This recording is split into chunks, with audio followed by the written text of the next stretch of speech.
నమస్తే, welcome to our channel. నేను మీ పద్మావతి. ఈ రోజు మనతో పాటు ప్రముఖ ఆధ్యాత్మికవేత్త మరియు వాస్తు జ్యోతిష్య పండితులు శేషగిరిరావు గారు ఉన్నారు.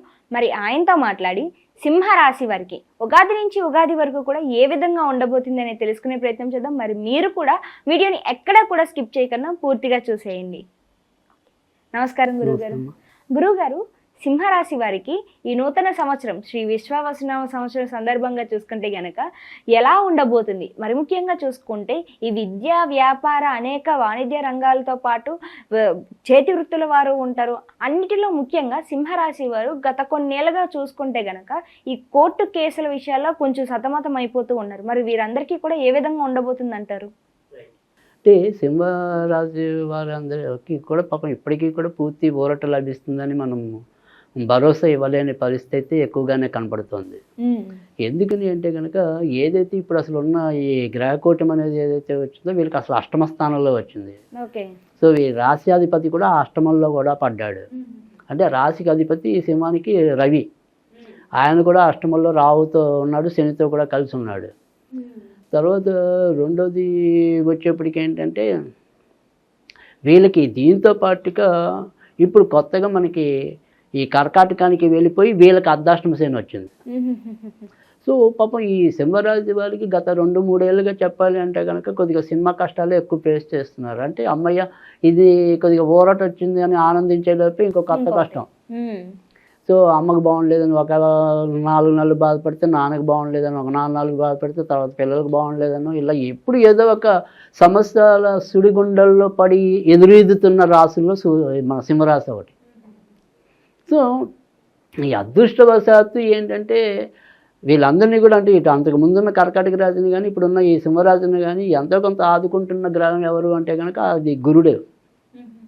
సో ఆ గురుడు యొక్క దయ వల్ల వీళ్ళు ఏంటంటే ఓకే చాలా పెద్ద కష్టం వచ్చినప్పటికీ కూడా దాన్ని నిభాయించుకోగలుగుతున్నారు. అంటే మనం అక్కడ ఇప్పుడు పెట్టాలి, ఖర్చు పెట్టాలి, ముందు అప్పో సప్పో ఆ పని అయితే పూర్తి చేయగలుగుతున్నారు, కొద్దిగా పరువు కాపాడుకోగలుగుతున్నారు. సో అంతవరకు ఇప్పటిదాకా హ్యాపీగా ఉన్నారు. కానీ ఇక నుంచి ఆ రకంగా కూడా కొంత ఇబ్బంది పడతారు. అంటే అవసరానికి డబ్బు వస్తుందో లేదో తెలియని పరిస్థితి. ఇంకా ఈ ఏడాది మరి వీళ్ళకి ఆదాయం 8 ఉంది, వ్యయం కూడా 8 ఉంది, 2 సమానంగానే ఉన్నాయి. అంటే ఈ చేతితో రావటం ఆ చేతితో పోవటం అనేది అసలు ఎప్పుడు కూడా కొంత సింహరాశికి ఎప్పుడు ఉంటుంది. పాపం వాళ్ళు ఎంత పొదుపు చేద్దామన్నప్పటికీ కూడా సాధారణంగా అవ్వదు. ఫ్రెండ్స్ నమ్మి పెట్టడము, తల్లిదండ్రుల బాధ్యతలు చుట్టుకుని పెట్టడము, ఇలా ఎప్పుడు ఏదో రకమైన ఖర్చు వీళ్ళని ఆకర్షిస్తూ ఉంటుంది. సో అందుకని ఇబ్బంది పట్టడం అనేది ఉంటే కనుక ఈ ఏడాది అది మరింత ఎక్కువగా కూడా కనబడుతుంది. ఇంక మరి రాజ్యపూజ్య అవమానాలు కూడా అలానే ఉన్నాయి. 3 రాజ్యపూజ్యం ఉంది, అవమానం ఎక్కువ ఉంది, దానికి 6 ఉంది. కాస్త జాగ్రత్తగా ఉండాలి. అందుకని ఇందాక చెప్పింది ఏంటంటే ఇప్పుడు దాకా మొన్నటి దాకా ఏంటంటే అవసరానికి ఏదో విధంగా చేబదులు దొరకడం కానీ, బాగా మనం పరువు పోగొట్టడం మళ్ళీ తీర్చగలిగే పరిస్థితి కానీ ఇలా కొంతవరకు మనం చూసాం. ఇప్పటి నుంచి ఏమో వచ్చంటే ఈ అర్ధాష్టమ శని వాటి ప్రభావం వల్ల పైగా అష్టమ స్థానంలోకి ఇక్కడ మళ్ళీ సప్తమ స్థానంలో కుజుడు వస్తుంది, అదే రాహు వస్తాడు. ఈ సప్తమ స్థానంలో రాహు వచ్చినప్పుడు ఒకవేళ వీళ్ళు పార్ట్నర్షిప్ వ్యవహారాల్లో ఉన్నారనుకోండి, అంటే వ్యాపారాల్లో, ఆ పార్ట్నర్స్ ఇద్దరి మధ్య సయోధ్య దెబ్బతింటుంది.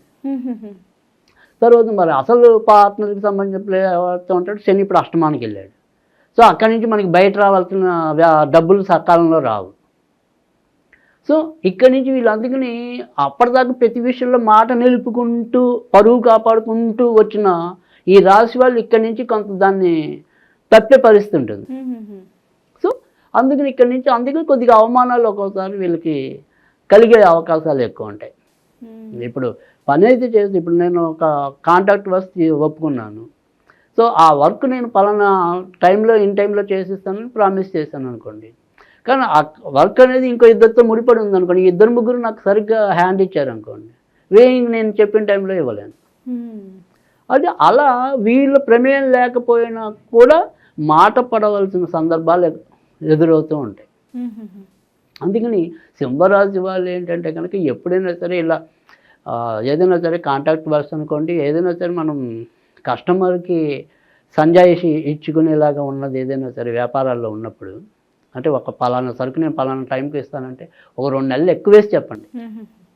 లేదా ఒక 2 రోజులు ఎక్కువ వేసి చెప్పండి. ఇన్ టైంలో అవ్వటం అనేది చాలా చాలా కష్టం. వాళ్ళకి వ్యక్తిగతంగా చాలా అదృష్టం ఉంటే తప్ప. సో ఏదో రకమైన ప్రతిబంధకాలు ఎదురయ్యే అవకాశాలు ఎక్కువ ఉంటాయి. కనుక పర్వాలేదు, ఇంకో 4 రోజులు 5 రోజులు ఎక్కువ వేసి చెప్పండి. ముందు ఇస్తే ఎవడో ఫీల్ అవ్వడుగా మనం చెప్పిన టైం కన్నా. సో అందుకని అదొక్కటి జాగ్రత్త తీసుకుంటే మన సింహరాశి వాళ్ళకి బాగుంటుంది. సో ఎక్కడైనా సరే, అది స్వతంత్ర వృత్తుల్లో ఉన్న వాళ్ళకైనా సరే, ఉద్యోగాల్లో ఉన్న వాళ్ళకైనా సరే, సార్ నేను మీరు ఇలా అన్నారు కానీ నేను ఆ గంటలో అవటం కష్టం సార్, ఒక 2 రోజులైనా పడుతుంది సార్ అని మనం రిక్వెస్ట్ చేసుకోవటమే. ఎందుకంటే ఎప్పుడు ఉన్నట్టుండి ఏ టెన్షన్ వస్తుందో తెలియదు. ఇవాళ మనం పని చేసేద్దామని కూర్చుంటే అప్పుడే ఏమంటే మన చంటిదానికి బాగుండలేదని ఫోన్ వస్తుంది. సో అలా అది ఏదైనా సరే ఒక రకమైన అవరోధం. సో అది ఆ రకమైన పరిస్థితి కనుక సింహరాశి వాళ్ళకి ఎక్కువ ఉంటుంది. కనుక ఆ రకంగా జాగ్రత్త తీసుకోవాలి. తర్వాత రెండోది, ఎప్పుడైతే మరి శని అష్టమ స్థానానికి వెళ్ళాడో మరి తప్పకుండా బళ్ళు వాహనాలు నడిపేప్పుడు కూడా జాగ్రత్త పడాలి. ఏదైనా సరే తాత్కాలికంగా బోన్ ఫ్రాక్చర్స్ అలాంటివి అవ్వడానికి కూడా అవకాశాలు ఎక్కువ ఉన్నాయి ఏడాది. కనుక సింహరాశి వారు ఎటు వ్యక్తిగత ఆరోగ్య విషయంలో జాగ్రత్త తీసుకోవాలి, సంపాదన విషయంలో జాగ్రత్త తీసుకోవాలి, భార్యాభర్తల మధ్య సమన్వయ విషయంలో జాగ్రత్త తీసుకోవాలి, భాగస్వాముల విషయంలో జాగ్రత్త తీసుకోవాలి. కనుక అన్ని చోట్ల ఎంతో కొంత జాగ్రత్తగా అచీతూచి వెళ్ళవలసిన అవసరం వీళ్ళకి ఎక్కువ ఉంది సింహరాశి వాళ్ళకి. ఇక విద్యార్థులు కూడా అంతే. మరి అష్టమ శని ప్రభావం వల్ల బద్ధకం, చివరి నిమిషం దాకా దాన్ని వాయిదాలు వేసుకోవటం, చివరి నిమిషంలో టెన్షన్ పడటం. కనుక విద్యార్థులకి కూడా ఆశించినంత మంచి ఫలితాలు జరగడానికి ఆస్కారం చాలా తక్కువ ఉంది అవకాశం. కనుక వాళ్ళు కూడా బాగా చదవాలి, కష్టపడాలి. ఇంకా కొత్తగా పెళ్ళి కావాలి అనుకునే వాళ్ళకి కూడా కొంత ఇబ్బంది అనేది ఉంది. సో బాగా మనం అంటే ఏదైనా సరే ఈ జూన్లో పెళ్లి చేయాలి అనుకుంటే జూన్లో అవ్వదు. అలా అలా కనీసం ఒక 4-5 నెలలు దిగుతుంది. కనుక ఏదైనా సరే మన ఇంట్లో పిల్లకి ఇప్పుడు జూన్లో పెళ్లి చేయాలనుకున్నాం అనుకోండి సపోజ్, లేదా పిల్లాడికి కానీ కనీసం దానికి 4-5 నెలలు ముందు నుంచే కృషి చేయడం మంచిది, అప్పటికప్పుడు కాకుండా. ఆ రకంగా కొంత ముందు నుంచి కష్టపడితే కొద్దిగా ఛాన్సులు అనేవి ఉంటాయి. ఆ రకంగా మరి సింహరాశి వాళ్ళు చూసుకోవాలి. ఇంకా తర్వాత వచ్చేప్పటికి ఈ వ్యాపారాల్లో ఉన్న వాళ్ళకి కూడా ఏదైనా సరే ఈ ఆదాయం అనేది నిలకడగా ఉండలేకపోవటం అనేది ఉంటుంది. తర్వాత ఇంకా ఈ భార్యాభర్తలు అనేది ఇందాక మనం చెప్పుకున్న పార్ట్నర్షిప్ వ్యవహారాల్లో కూడా పొరపచ్చాలు ఎలా వచ్చాయి, ఇంట్లో భాగస్వాములకి అంటే ఇంట్లో భార్యాభర్తలకు కూడా వీళ్ళకి కూడా తరచూ ఏ రకమైన విభేదాలు వీళ్ళ వల్ల కాదు, వేరే వాళ్ళ వల్ల వీళ్ళిద్దరు కొట్టుకోవాల్సిన పరిస్థితులు ఎక్కువ ఉంటాయి. మధ్య వ్యక్తుల వల్ల ఎక్కువ జరిగే అవకాశాలు అవన్నీ కూడా ఈ ఏడాది ఎక్కువ ఉండటం అనేది ఉంటాయి. ఇక కోర్టు వ్యవహారాలు ఇలాంటివి ఏమైనా ఉన్నా కూడా అవి కూడా అలా మందకోడిగానే సాగుతాయి తప్ప ఇన్ టైంలో అయితే ఒక కొలిక్కి రావటం అనేది పెద్దగా ఛాన్స్ అయితే కనిపించడం లేదు. ఏదైనా సరే తాత్కాలికంగా కొంత మంచి అనేది జరిగితే, అనుకోని అదృష్టం ఏదైనా పడితే అది మే నుంచి జూలై మధ్య ఉంటుంది. ఓకే, సూర్యుడు ఓర్చులోకి వస్తాడు, అక్కడి నుంచి కొద్దిగా టెంపరీగా రిలీఫ్ ఇవ్వటం అనేది ఉంటుంది. కనుక మే నుంచి జూలై మధ్య మాత్రం తాత్కాలికంగా కొంత ఉపశమనం, అమ్మయ్య ఈ మాత్రం మనకి ఇచ్చాడు అనేది ఉంటుంది. అయితే గురువు గారు మధ్య రకంగా కొంతకాలం ఉపశమనం దొరికినప్పటికీ కూడా మనకి ఎక్కువ కాలం అనేది కొంచెం వ్యయాల విషయంలో కావచ్చు, అవమానాల విషయంలో కావచ్చు, అనుకోని సంఘటనల విషయంలో కావచ్చు, కొంచెం ఇబ్బందులు అనేవి కనిపిస్తున్నాయి. కాబట్టి మరి వీరందరూ కూడా మరింత మంచి ఫలితాలు అందుకోవాలి అంటే ఎటువంటి పరిహారాలు చేసుకోవాలంటారు? తప్పకుండా. ముఖ్యంగా ఈ సింహరాశి వాళ్ళంతా కూడా ఈ ఏడాది అంతా ఎక్కువగా సుబ్రహ్మణ్య స్వామిని పూజించడం అనేది మంచిది. కనుక సుబ్రహ్మణ్య స్వామికి సంబంధించిన సరే స్తోత్రాలు చదువుకోవటం, అలా వాళ్ళకి తెలిసిన ఆరాధన సుబ్రహ్మణ్యకి సంబంధించింది ఏదైతే ఉంటే అది చేసుకుంటూ రావటం అనేది మెయిన్ ప్రధానంగా. ఇక మంగళవారాలు చేయవలసినది ఏంటి అంటే కనుక కొద్దిగా ఏదైనా సరే వాళ్ళు స్నానం చేసే నీటిలో కొద్దిగా చందనం పౌడర్ కలిపి స్నానం చేయటం అనేది. అలాగే ఏదైనా సరే మనకి పూల మొక్కలు ఉంటాయి కనుక చెడ్డ మొక్కలు ఉండకూడదు, ఏవైనా సరే పూలు పూసే మొక్కలు ఉండాలి. సో ఆ పూలు పూసే మొక్కలకి కూడా కొద్దిగా చందనం కలిపింది కానీ గంధం కలిపింది కానీ నీళ్లు కనుక పోసినట్టయితే తప్పకుండా ఖచ్చితంగా వీళ్ళకి కొంత ఉపశమనం లభించడానికి ఉంటుంది.